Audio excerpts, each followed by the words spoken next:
Om Shanti. Good morning. आज शिव बाबा की ज्ञान मुरली है। मीठे बच्चे, बाप की याद में सदा हर्षित रहो, पुरानी देह का भान छोड़ते जाओ, क्योंकि तुम्हें योग बल से वायुमंडल को शुद्ध करने की सेवा करनी है। प्रश्न: अस्काल रसीफ लेने अथवा अपने आप को रजाई का तिलक देने के लिए कौन सा पुरुषार्थ चाहिए? उत्तर: रजाई का तिलक तब मिलेगा जब याद की यात्रा का पुरुषार्थ करेंगे।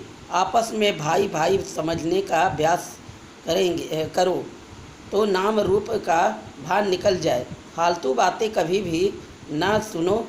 बाप जो सुनाते हैं वही सुनो। दूसरी बातों से कान बंद कर लो। पढ़ाई पर पूरा ध्यान दो, तब अस्काल रसीफ मिल सकती है। ओम शांति।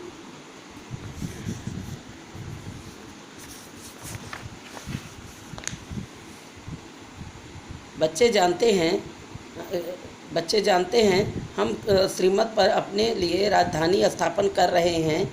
जितनी जो सर्विस करते हैं मनसा वाचा कर्मणा अपना ही कल्याण करते हैं। इसमें हंगामे आदि की कोई बात नहीं। बस इस पुरानी देह का भान छोड़ते छोड़ते तुम वहाँ जाकर पहुँचते हो। बाबा को याद करने से खुशी भी बहुत होती है। सदैव याद रहे तो खुशी ही खुशी रहे। बाप को भूलने से मुरझाई आती है। बच्चों को सदैव हर्षित रहना चाहिए। हम आत्मा हैं, हम आत्मा का बाप इस मुख द्वारा बोलते हैं। हम आत्मा इन कानों द्वारा सुनते हैं। ऐसे अपनी आदत डालने के लिए मेहनत करनी होती है। बाप को याद करते करते वापस घर जाना है। यह याद की यात्रा है, बहुत ताकत देती है। तुमको इतनी ताकत मिलती है जो तुम विश्व के मालिक बनते हो। बाप कहते हैं तुम माँ में कम याद करो तो तुम्हारे भी कर्म विनाश होंगे। इस बात को पक्का करना चाहिए। अंत में यही वशीकरण मंत्र काम में आएगा। सबको पैगाम भी यही देना है। अपने को आत्मा समझो, यह शरीर विनाशी है। बाप का फरमान है मुझे याद करो तो पावन बन जाएंगे। तुम बच्चे बाप की याद में बैठे हो, साथ में ज्ञान भी है, क्योंकि तुम रचयिता और रचना के आदि मध्य अंत को भी जानते हो। स्व आत्मा में सारा ज्ञान है। तुम सुदर्शन चक्रधारी हो ना। तुम्हारी यहाँ बैठे बैठे बहुत कमाई हो रही है। तुम्हारी दिन और रात कमाई ही कमाई है। तुम यहाँ आते ही हो सच्चे कमाई करने के लिए। सच्ची कमाई और कहाँ भी होती नहीं। जो साथ चले तुमको और कोई धंधा आदि तो यहाँ है नहीं। वायुमंडल भी ऐसा है। तुम योग बल से वायुमंडल को भी शुद्ध करते हो। तुम बहुत सर्विस कर रहे हो। अपनी सेवा करते हैं, वही भारत की सेवा करते हैं। फिर यह पुरानी दुनिया भी नहीं रहेगी। तुम भी नहीं होंगे। दुनिया ही नई बन जाएगी। तुम बच्चों की बुद्धि में सारा ज्ञान है। यह भी जानते हैं कि कल्प पहले जो सर्विस की है वह अब करते रहते हैं। दिन प्रतिदिन बहुतों को आप समान बनाते रहते हैं। इस ज्ञान को सुनकर बहुत खुशी होती है। रोमांच खड़े हो जाते हैं। कहते हैं यह ज्ञान कभी कोई से सुने नहीं है। तुम ब्राह्मणों से ही सुनते हैं। भक्ति मार्ग में तो मेहनत कुछ भी नहीं है। इसमें सारी पुरानी दुनिया को भूलना होता है। यह बेहद का संन्यास बाप ही कराते हैं। तुम बच्चों में भी नंबरवार है। खुशी भी नंबरवार होती है। यह एक जैसी नहीं।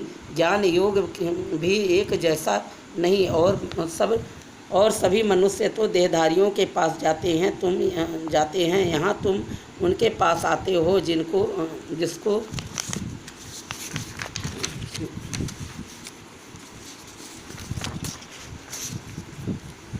जिसको अपनी देह नहीं है। याद का जितना पुरुषार्थ करते रहेंगे उतना सतो प्रधान बनते जाएंगे, खुशी बढ़ती रहेगी। यह है आत्मा और परमात्मा का शुद्ध लव।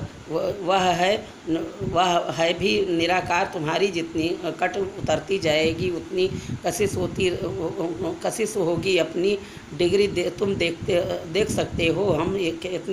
हम कितना खुशी में रहते हैं। इसमें आसन आदि लगाने की बात नहीं है, हठ योग नहीं है। आराम से बैठे बाबा को याद करते रहो।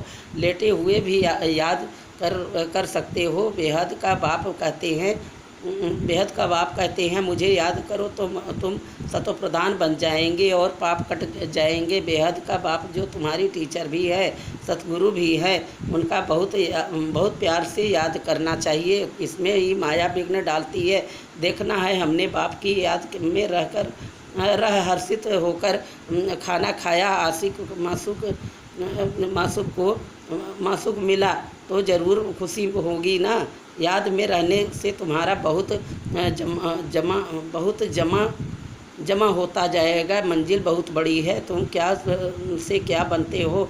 पहले तो बेसमझ थे, अब तुम बहुत समझदार बने हो। तुम्हारी ये ऑब्जेक्ट कितनी फर्स्ट क्लास है। तुम जानते हो हम बाबा को याद करते करते इस पुरानी खाल को छोड़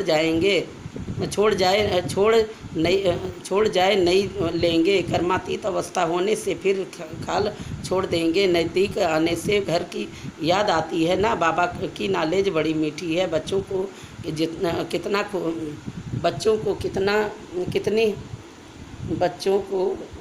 कितना नशा चढ़ना चाहिए। भगवान इस रथ में बैठ तुमको पढ़ाते हैं। अभी तुम्हारी चढ़ती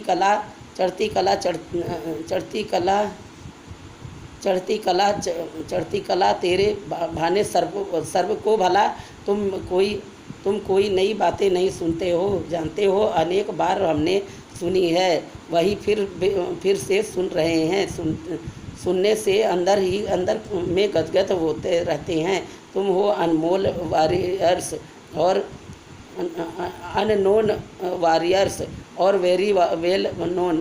तुम सारे विश्व को हेवन बनाते हो। तब देवियों की इतनी पूजा होती है। करने वाले और कराने वाले दोनों की पूजा होती है। बच्चे जानते हैं देवी देवता धर्म वालों का सेपलिंग लग रहा है। तो यह रिवाज अभी पड़ा है। तुम अपने को तिलक लगाते हो। जो अच्छी रीति पढ़ते हैं वह अपने को स्कॉलरशिप लायक बनाते हैं। बच्चों को याद की यात्रा में बहुत पुरुषार्थ करना चाहिए। अपने को भाई समझो तो नाम रूप का भान निकल जाएगा। इसमें ही मेहनत है। बहुत अटेंशन देना है। फालतू बातें कभी सुननी नहीं है। बाप कहते हैं मैं जो सुनाऊं वह सुनो। झरमुई की बातें ना सुनो। कान बंद करो। सबको शांति धाम और सुख धाम का रास्ता बताते रहो। जितना जो बहुत को रास्ता बताते हैं उतना उनकी फ़ायदा मिलता है, कमाई होती है। बाप आए हैं सबका श्रृंगार करने, घर ले चलने। बाप बच्चों को सदैव मददगार बनते हैं। जो बाप के मददगार बने हैं उनको बाप भी प्यार से देखते हैं। तो जो बहुतों को रास्ता बताते हैं तो बाबा भी उनको बहुत याद करते हैं। उनको भी बाप के याद की कशिश होती है। याद से ही कट उतरती जाएगी।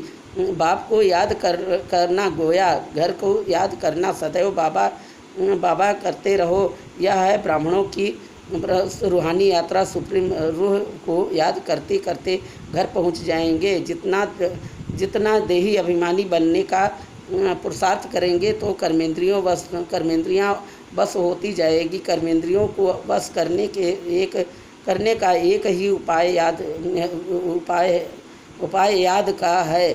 तुम हो रूहानी सुदर्शन चक्रधारी ब्राह्मण कुल भूषण। तुम्हारा यह सर्वोत्तम श्रेष्ठ कुल है।